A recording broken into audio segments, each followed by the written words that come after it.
الرحمن الرحيم لا حول ولا قوة إلا بالله العلي العظيم الحمد لله رب العالمين وصلى الله على سيدنا ونبينا بالقاسم المصطفى محمد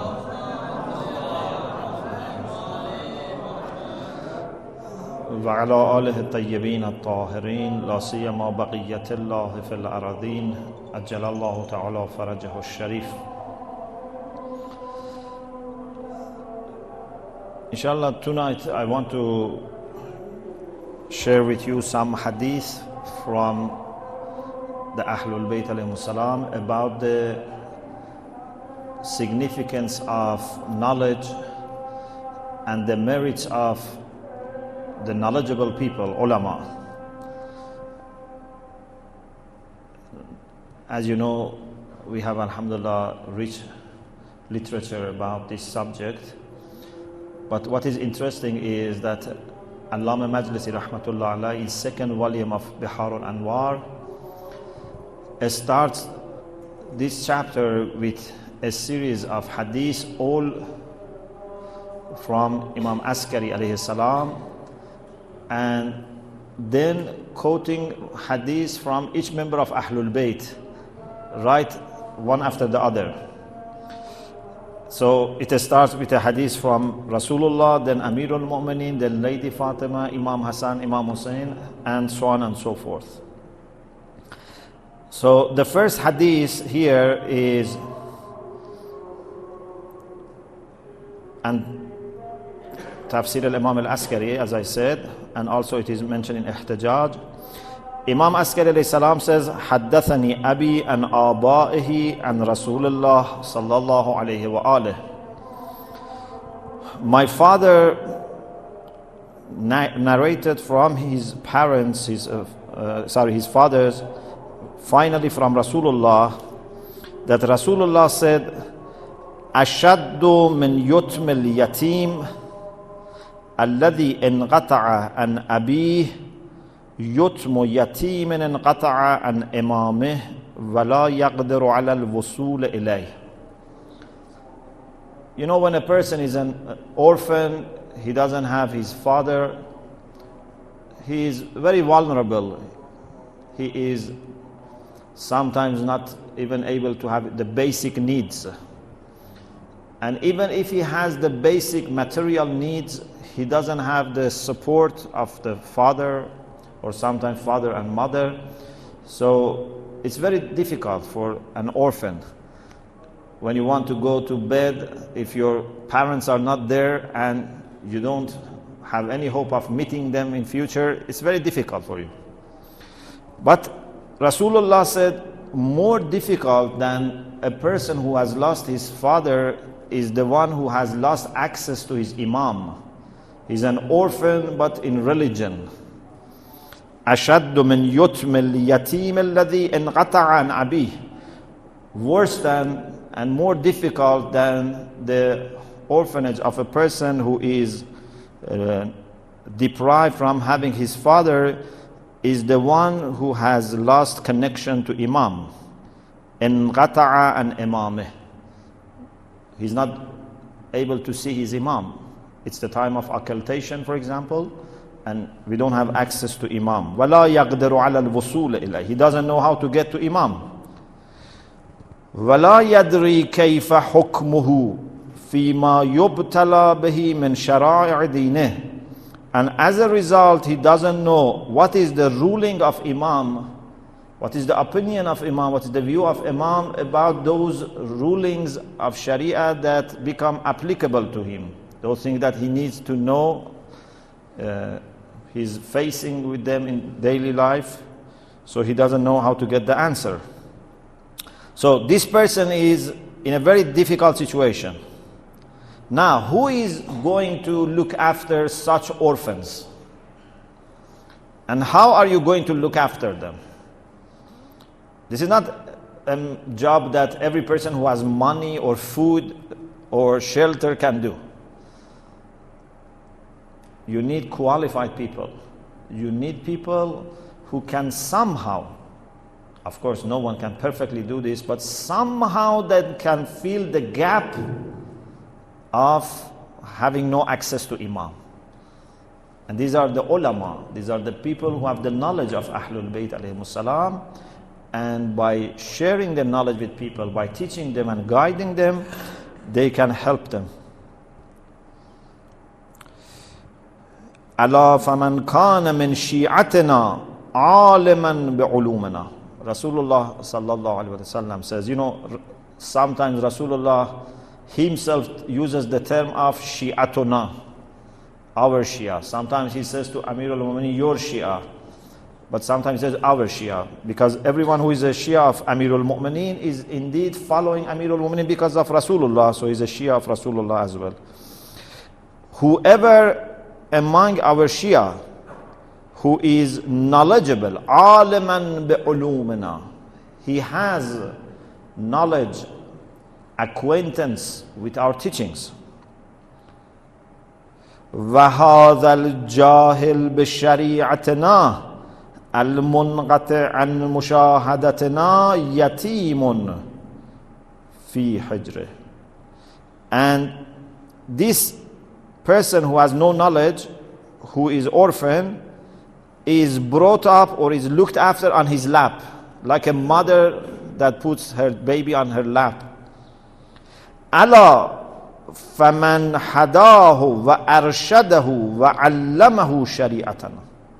Whoever guides this orphan, finds the path for him, helps him to find the path, and teaches him our Sharia, كَانَ مَعَنَا فِي الرَّفِيقِ الْأَعْلَى.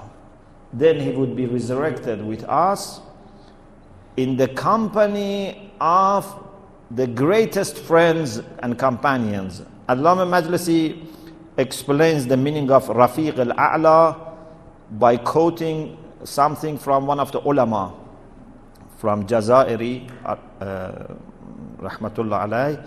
He says, Ar-Rafiq jama'atul anbiya alladhina yaskununa a'la illiyin. The prophets who are in the very high position, in the highest of the high. So if someone is looking after the orphans of the Ahlul-Bayt by teaching them and guiding them, he, along with the Ahlul-Bayt, would be put and placed in that position. Another hadith is from Amirul Mu'minin alayhi salam. Again, Imam al-Askari alayhi salam says, قال علي بن أبي طالب عليه السلام من كان من شيعتنا عالما بشريعتنا. Anyone among our Shia who knows our teachings, who knows our Sharia, فأخرج ضعفاء شيعتنا من ظلمة جهلهم. He is not an alim who is not active, who doesn't bother. This is alim who feels responsible, who goes to guide people. He takes them from darkness of ignorance, ila nur al-ilm, to the light of knowledge. Like the prophets who were taking people from darkness to the light, as Allah says in Surah Ibrahim, أخرج قومك من الظلمات إلى النور. Allah says to Prophet Musa, this alim does the same thing. He takes people who are our Shia and they are weak, they are not knowledgeable, they are in need of guidance. He takes them from darkness of the ignorance to the light of the knowledge. الَّذِي حَبَوْنَاهُ بِهِ. The knowledge that we gave him, the knowledge that he has received from us. In the end of the day, we know that if there is any light is coming from the Quran and is passed on by Ahlul-Bayt alayhimus salam. So if we have different degrees and different, qualifications which do not relate in a way or another finally to the light of the Quran and Ahlul-Bayt, that is not a real thing. That is just something as a tool, as a technique that you can use. But the content, the real message should come from the Quran and from the teachings of Ahlul-Bayt, and anything else just should be a kind of helper, a kind of means. إِلَى نُورِ الْعِلْمِ الَّذِي حَبَوْنَاهُ بِهِ. the light of the knowledge that we have given him. Okay, everyone who does this, جاء يوم القيامة وعلى رأسه تاج من نور. On the day of judgment, in which you need light, because the day of judgment is the day in which you have contrast between light and darkness.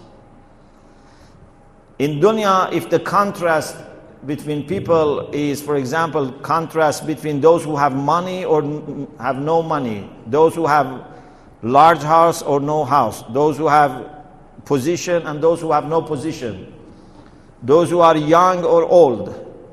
It seems that all these contrasts will go away. The only contrast would remain is contrast between light and darkness, which is indeed in dunya also the same, but in dunya we don't have that vision to understand. So either there would be no other contrast, no other divisions and classifications, or if they are, they fall under this. Gender is not an issue on the day of judgment. Age is not an issue. Ethnicity and color would not be an issue. How much money you have would not be an issue. Everything is a matter of how much light you have and how much darkness you suffer from. So this is the day of contrast between light and darkness, as we have in Surah Hadith and Surah Tahrim about mu'mineen and munafiqeen. Mu'mineen are the people who have light, and munafiqeen are the people who lack light. It's a very beautiful ayat in those verses you can refer to. So this alim comes on the day of judgment, which is the day in which, as I said, light is the most important thing. جاء يوم القيامة وعلى رأسه تاج من نور. On his head is a crown. This crown is made not of the jewelries and gold. This crown is crown of light, shining all over. يضيء لأهل جميع العرصات. All the people who are resurrected on the plain of Mahshar, they would see this light. Maybe they cannot benefit from this light, but they can see the light. It's not that necessarily they can benefit, but they can see it. وَعَلَيْهِ حُلَّةٌ لَا يَقُومُ لَأَقَلِّ سَلِّكٍ مِنْهَا الدُّنْيَا بِحَذَافِيرِهَا. And he has a dress on him. And this dress is so valuable. Even a thread of that, a tie inside that dress, a little piece of that dress, if you want to buy it by giving everything in dunya, you cannot buy it. It means that its value is more than dunya altogether. Hadafir means ajma'. لا يقوم لأقل سلك منها الدنيا بحذافيرها means بأجمعها. If you give all dunya to take that, you cannot get it, because dunya has no way to match light. Light is another world. Light is another paradigm. Yes, you can use dunya and convert it into good actions and gain light. But if you keep dunya, it's like a currency which has no value in the other world. If you change this currency into the relevant currency, it has value. So if someone has all the treasures of dunya and saves it as treasures of dunya and doesn't do anything good with that, it has no value. This is why Qarun was said, ابتغ فيما آتاك الله الدار الآخرة ولا تنس نصيبك من الدنيا. Don't forget that you cannot benefit from this. Try to seek something for your akhirah. So, if you give all the treasures of dunya to take a little piece of that dress, you cannot. As long as you keep it in dunya. But if you, as I said, transfer it, that's another issue. Then it is no longer dunya. ثُمَّ يُنَادِي مُنَادٍ يَا عِبَادَ اللَّهِ. You know, sometimes we are in a meeting, a very important personality comes. The speaker wants to acknowledge the presence of this person. Says, now we are honored that so and so has arrived. So a person would call on behalf of Allah subhanahu wa ta'ala, Ya ibad Allah, O servants of Allah. How many are there at that time? Billions or maybe more, we don't know. But they will all be hearing this call. هذا عالم من تلامذة بعض علماء آل محمد صلى الله عليه وآله وسلم.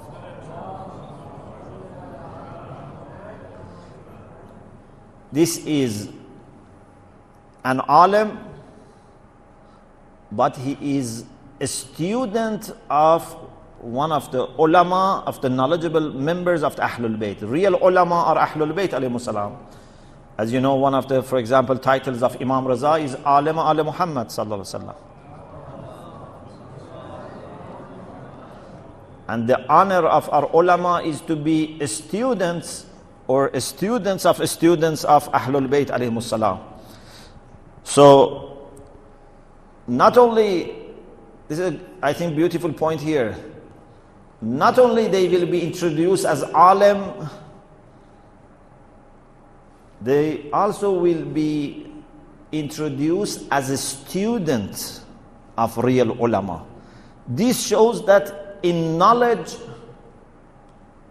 connection to the teacher is very important. Sometimes we forget. Traditionally, it was not like this. Traditionally, it was very important to know who is your teacher.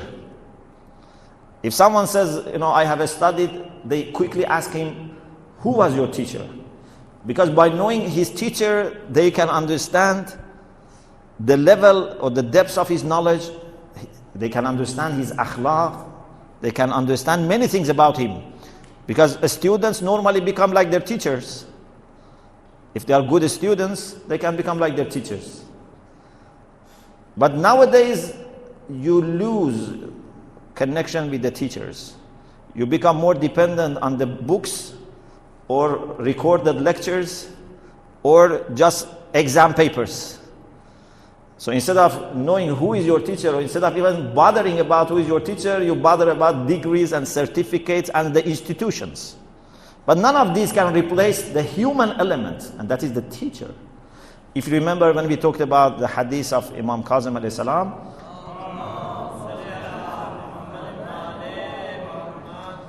we said that having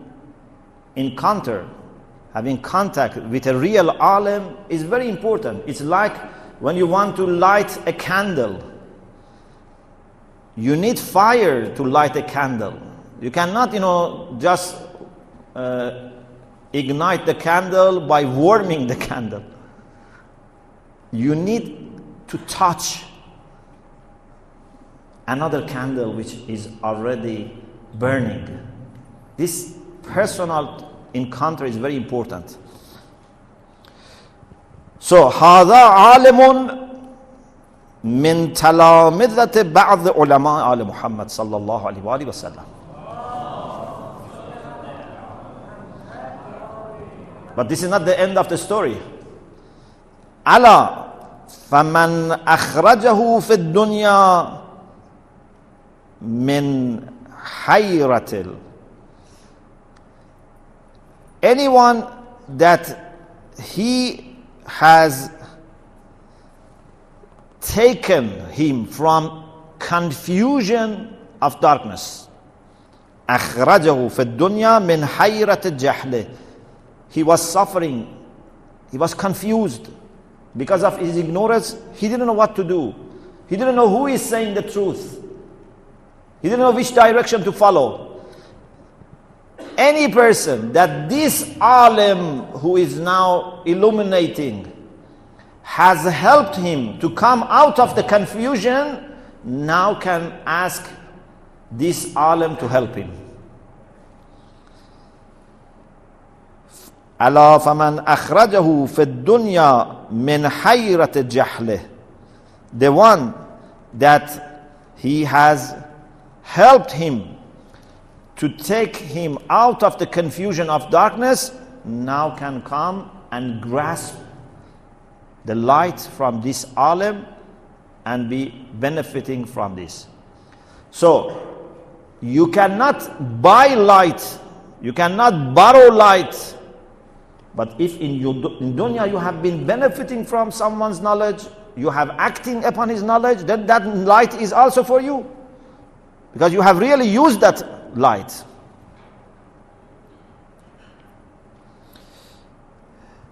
There is another hadith.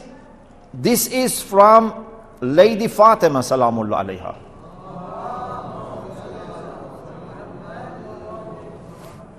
So the first was from Rasulullah, second from Amirul Mu'minin, the third is from Lady Fatimah. Again, Imam Askari alayhi salam quotes, حضرت امرأة عند الصديقة فاطمة الزهراء عليها السلام. A lady went to Lady Fatimah asking questions. She had some inquiries. She went to Lady Fatimah, and the question she had was about her old mother. إِنَّ لِي وَالِدَةً ضَعِيفَةً. I have a very weak mother. She's very old, very ill. وَقَدْ لَبِثَ عَلَيْهَا فِي أَمْرِ صَلَاتِهَا شَيْءٌ. She has some issues with her prayer. She doesn't know certain issues about salat. Maybe she had to sit, for example, and say salat. Maybe she had problem with wuzu, with recitation. So she had issues. وَقَدْ بَعَثَتْنِي إِلَيْكَ أَسْأَلُكَ. My mother has sent me to you to ask on her behalf. فَأَجَابَتْهَا فَاطِمَةَ عَلَيْهَا السَّلَامُ عَنْ ذَلِكَ. The Lady Fatimah, who was knowledgeable and interested in guiding people, of course, gave the answers. فَثَنَّتْ. But she made a second question. فَأَجَابَتْ. The lady gave answer. ثُمَّ ثَلَّثَتْ. Then she asked a third question. Then the lady gave answer. Then the fourth, the fifth, the sixth, up to the 10th. ثُمَّ خَجَلَتْ مِنَ الْكَثْرَةِ. She felt embarrassed. Lady is not saying anything. She's giving answer, without any hesitation. But she herself said, I have asked too many questions, 10 questions. فَقَالَتْ لَا أَشُقُّ عَلَيْكِ يَا ابْنَةَ رَسُولِ اللَّهِ. Said, it's enough. I don't want to trouble you anymore, the daughter of the Prophet. Then the lady said, Hati wasali amma badale. They said, no, come and ask. Any question that you need to ask, you can ask me. Then the lady, to help her feel very comfortable, mentioned an example. She said, أَرَأَيْتِ مَنْ اكْتُرِيَ يَوْمًا يَصْعَدُ إِلَى سَطْحٍ بِحَمْلٍ ثَقِيلٍ.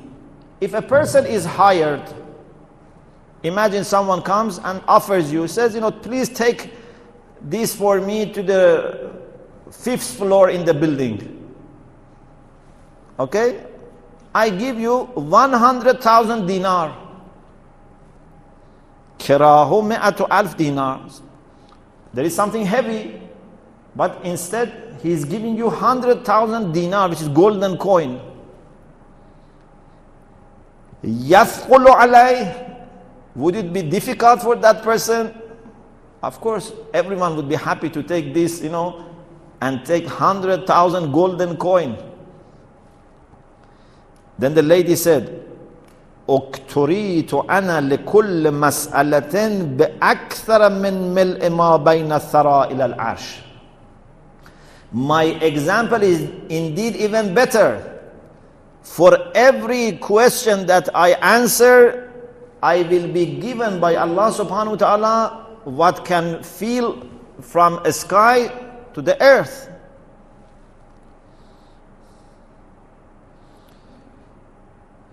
Even not filled by normal things, by pearls, lu'lu, with jewelries, if you feel, would not be enough.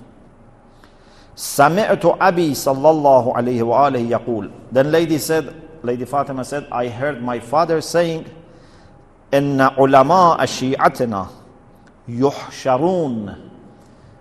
The knowledgeable people, the scholars, the pious ulama of the Shia will be resurrected. فيخلع عليهم من خلع الكرامات. Then they will be given dresses of honor. على قدر كثرة علومهم وجدهم في إرشاد عباد الله. There are two parameters that define how much they will be given. In addition to taqwa. Taqwa is the basic requirements because إنما يتقبل الله من المتقين. But on top of taqwa, two parameters. One, how much knowledge they have. Second, how serious they were in teaching people. Maybe sometimes a person doesn't have knowledge and he's very serious. This is not good enough. Or someone has lots of knowledge but he's not serious, he's not hardworking. We need people who have lots of knowledge and who are hardworking.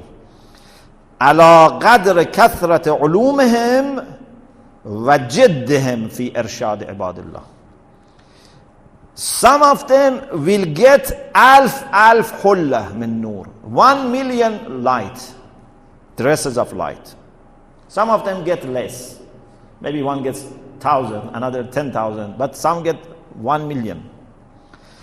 ثم ينادي منادي ربنا عز وجل. Then a person would make a call on behalf of Allah subhanahu wa ta'ala. أيها الكافلون لأيتام آل محمد صلى الله عليه وسلم.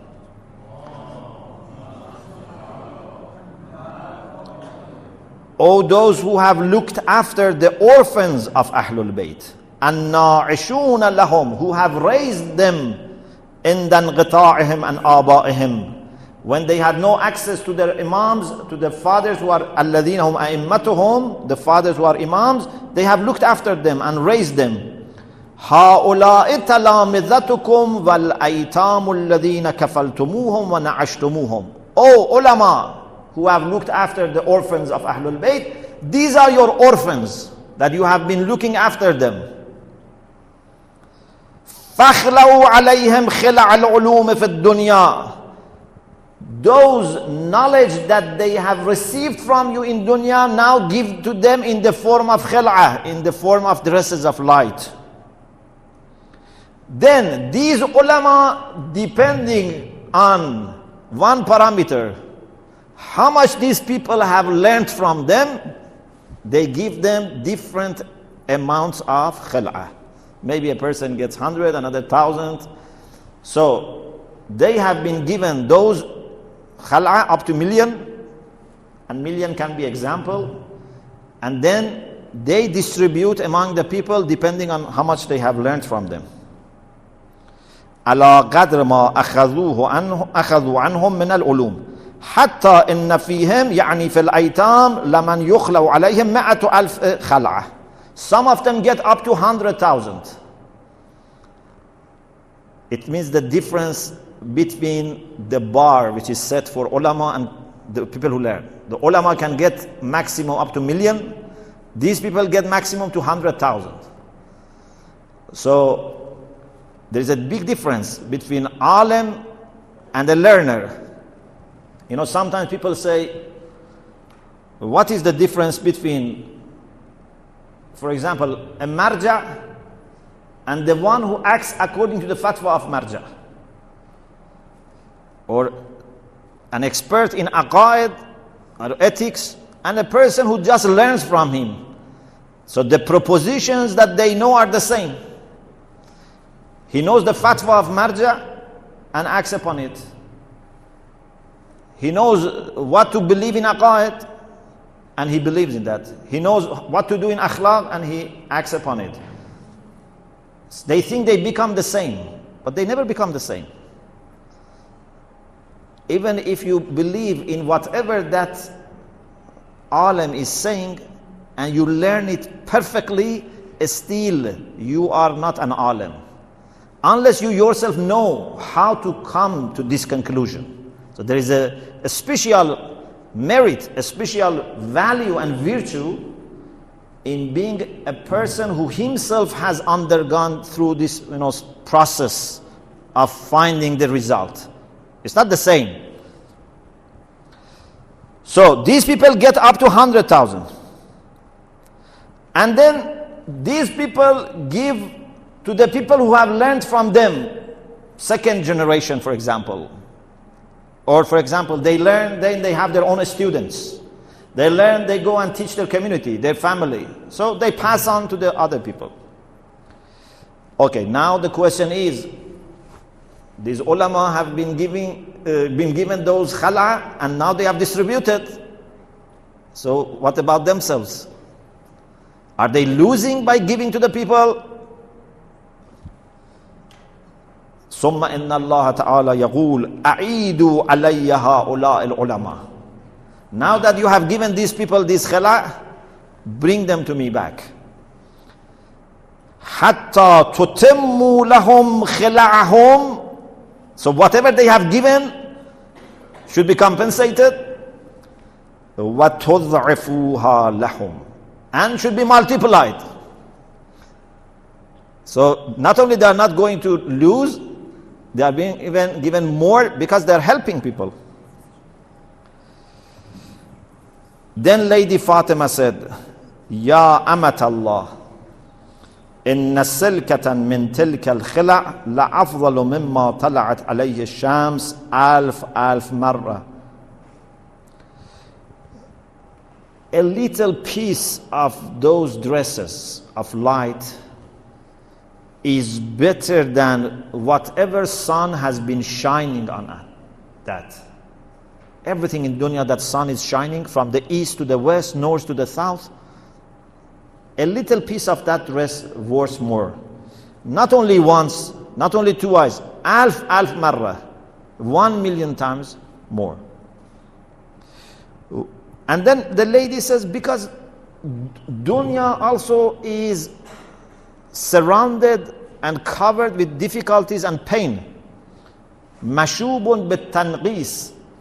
In dunya you don't have perfect pleasure. As you know, anything in dunya which is pleasing, which is enjoyable, comes after some pain and is followed by some pain. If you have very delicious food, first of all, how did you manage to have this food? You had to do some work, some preparation, buying, cooking, making money. After that, you finish the food. Again, some problems. Even if you don't have health problem, at least you need to go to washroom. If you have health problem, then it's worse. And not only that, the fact that you no longer have the taste of that food by itself brings pain. If you have the most delicious food, in future, whenever you remember that food, you have a pain. Why I don't have it now? When you go to a very good holiday, you enjoy it, but later, always, you feel sad. Why I don't have it now? If you had a good, for example, friend or good husband or wife, although it is good and you enjoy, but when you think that it's going to stop, and later when it stops, you have pain. It's not free from trouble and pain. So in dunya, everything is surrounded with difficulties and with the pain, but that in the heaven or in the hereafter is not. I stop here. Inshallah, we continue with some other hadiths. So I hope, inshallah, we all try hard to at least become the least of this ulama, inshallah. Even if we can be the least, the smallest of these ulama, then it would be great. Nothing can, match that. If we are not able to become like them, at least to be good student for ulama, to follow them, to learn from them and follow their examples, inshallah. And I hope that inshallah our community worldwide would spend most productive time that they have for learning. Learning, adding to our knowledge is the best thing that we can do in this dunya and the best way to, inshallah, please Allah subhanahu wa ta'ala. We ask Allah subhanahu wa ta'ala to forgive all our mistakes and sins and shortcomings. We ask Allah subhanahu wa ta'ala to keep us and our children and our progeny always on the right path. We ask Allah subhanahu wa ta'ala to protect our community worldwide from anything which is bad and disliked. We ask Allah to hasten the reappearance of Imam al-Zaman ajjalallahu ta'ala farajahu sharif and make it as soon as possible and as inshallah easy as possible. We ask Allah subhanahu wa ta'ala to give His healing and shifa to all the people who are ill. We ask Allah to forgive all the marhumin, especially marhumin of the brothers and sisters here, and all who have rights upon us, and all maraja and martyrs. And we ask Allah subhanahu wa ta'ala to make the last moment of our life the best moment of our life. Wa akhiru da'wana and alhamdulillah rabbil alamin.